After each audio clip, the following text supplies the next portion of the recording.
मार्कंडेय पुराण का अध्याय 15वां। नरक स्थोर द्वार वर्ण की कथा।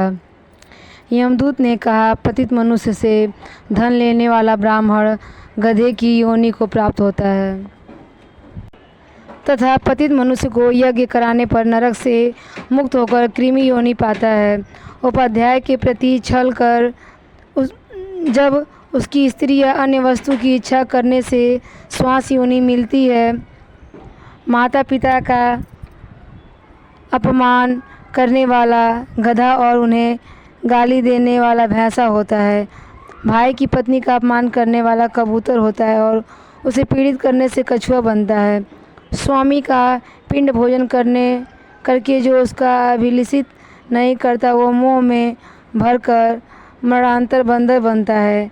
किसी की धरोहर हड़पने वाला नरक से मुक्त होने पर कृमि होता है।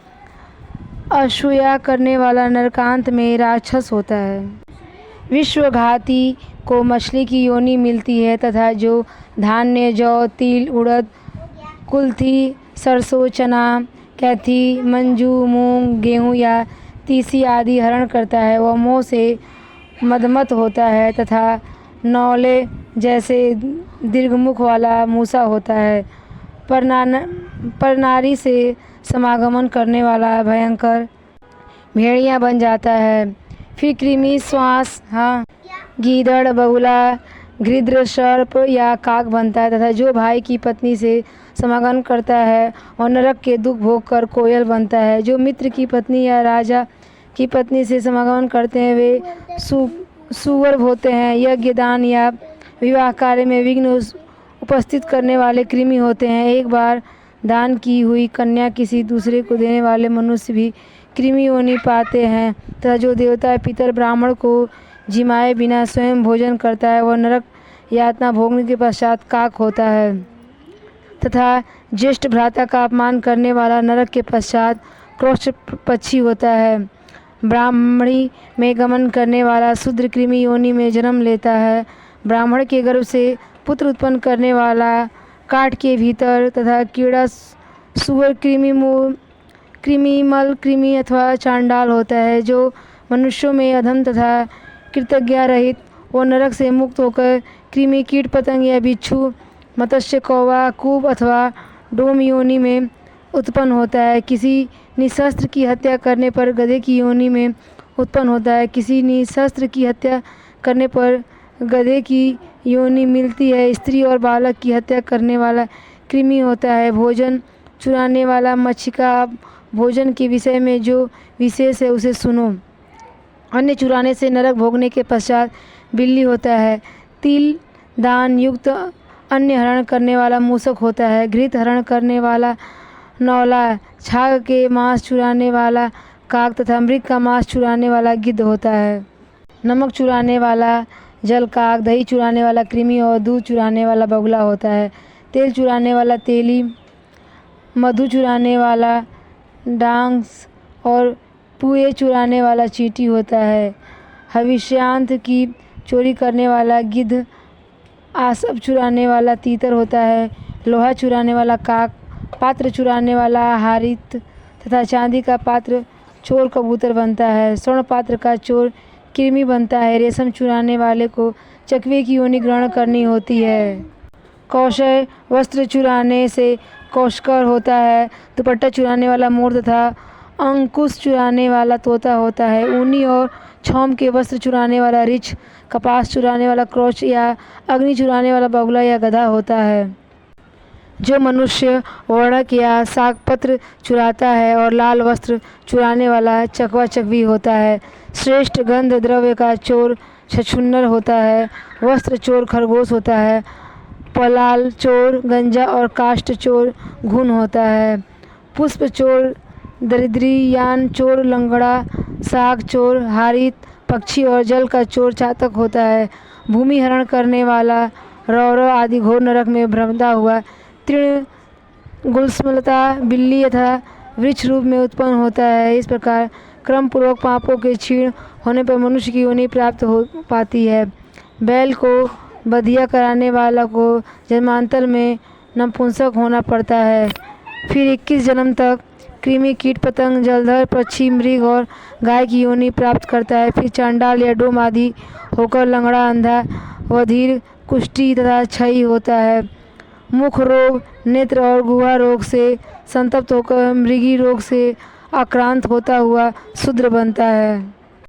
जिसने सुवर्ण आदि वस्त्र चुराई है उसकी भी यही दशा होती है। जो विद्या का हरण करता है या गुरु से धन का अपहरण करता है उसे भी ऐसे ही उग्र दुखों को भोगना पड़ता है, तथा जो दूसरों की पत्नी और किसी को दे देता है वह अनेक प्रकार के दुख भोगता हुआ नपुंसक हो जाता है।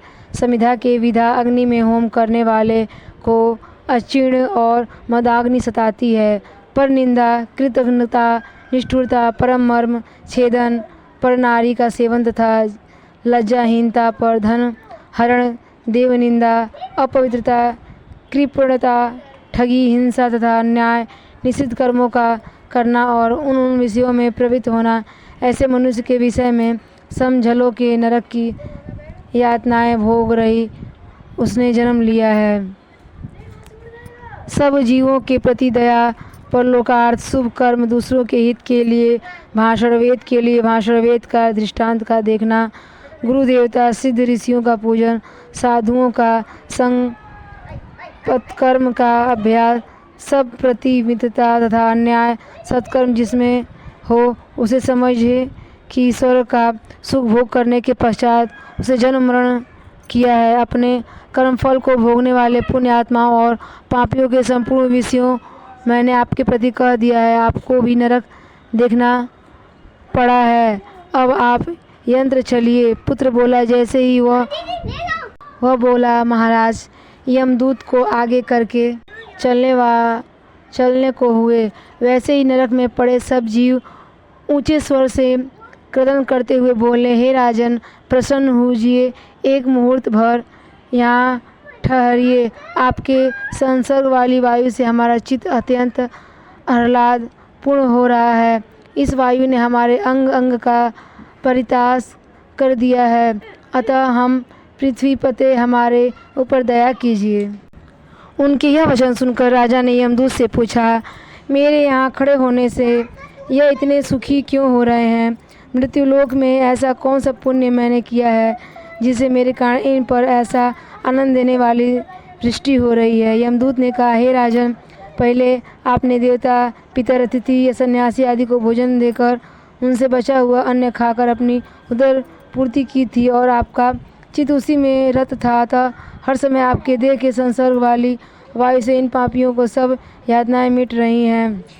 आपने अश्वमेघ आदि यज्ञ विधिवत किए हैं, इसलिए संपूर्ण महादुखों के कारण रूप यम के यत्न, अग्नि, शस्त्र, काक तथा अन्य पक्षियों ने आपके दर्शन से हत होकर कोमलता में प्रवृत्ति की है।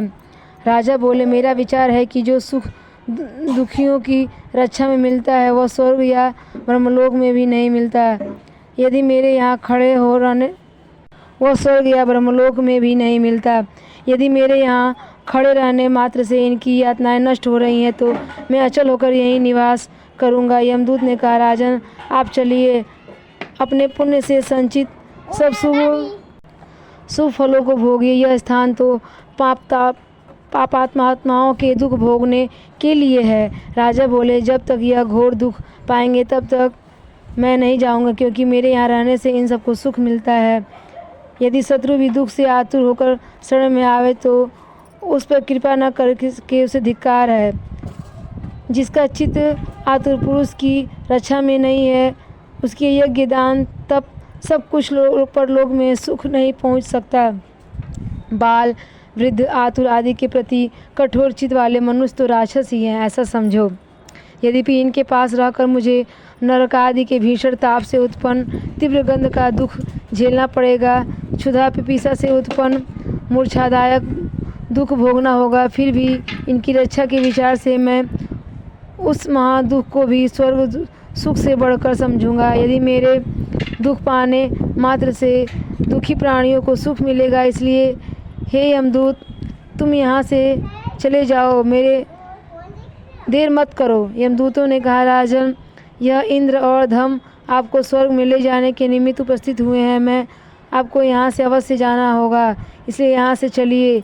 धर्म ने कहा, राजन, आपने भले प्रकार से मेरी उपासना की है, इसलिए मैं आपको स्वर्ग में ले जाऊंगा। अब आप देर न करें, इस विमान में शीघ्र ही बैठें। राजा ने कहा, हे धर्म, हजारों मनुष्य इस नरक में पड़े हुए अंतर्नाद कर रहे हैं, इसलिए मैं इन स्थान को छोड़कर नहीं जा सकता। इंद्र बोले, इन पापियों को स्वकर्म फल से यह नरक यातनाएं भोगने पड़ रही हैं, आपको अपने पुण्य फल से स्वर्ग। राजा ने कहा, हे धर्म, हे देवेंद्र, मेरा संचित पुण्य कितना है? यदि आपको ज्ञात हो तो मुझे बताइए। धर्म बोले, राजन, समुद्र में जितने जल बिंदु हैं, आकाश में जितने तारे हैं, वर्षा में जितनी जल धाराएं हैं तथा गंगा में जितनी बालू है, आपका उतना ही पुण्य है। इस प्रकार जल बिंदु की गणना नहीं की जा सकती, उसी प्रकार आपके पुण्य की भी असंख्य अनगिनत है। तथा अब इन नरक वासियों के प्रति दया प्रकट करने से आपका पुण्य भी 7 सहस्त्र गुण अधिक हो गया है, इसलिए आप अपने पुण्य का फल भोगने को वहाँ चलें और यह पापी भी नरक में रहकर अपने को नष्ट करें। राजा बोले, यदि मेरी निकटता से इन्हें कुछ सुख न होता तो यह मेरे साथ ही अभिलाषा ही क्यों करते हैं? इसलिए मेरा जो कुछ पुण्य है उसी के द्वारा यह नरक यातनाओं प्राप्त करने वाले पापी नरक से मुक्त हों।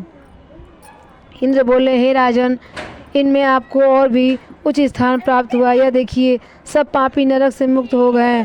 पुत्र बोला, फिर उन राजा के ऊपर पुष्प वृष्टि होने लगी और सुरपति उन्हें विमानों में चढ़ाकर स्वर्गलोक को ले गए।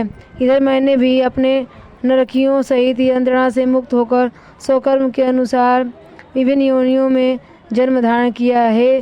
द्विजोत्तम, इन नरकों की सब बात आपके प्रति यथार्थ रूप में कह दी और यह भी कह दिया कि किस योनि में जन्म होता है। जो कुछ पूर्व काल में मैंने देखा वह सब आपसे कह दिया। इन सबका मैंने स्वयं अनुभव किया है, इसलिए यह नितांत सत्य है। अब और क्या कहूँ, यह मुझे आज्ञा दीजिए।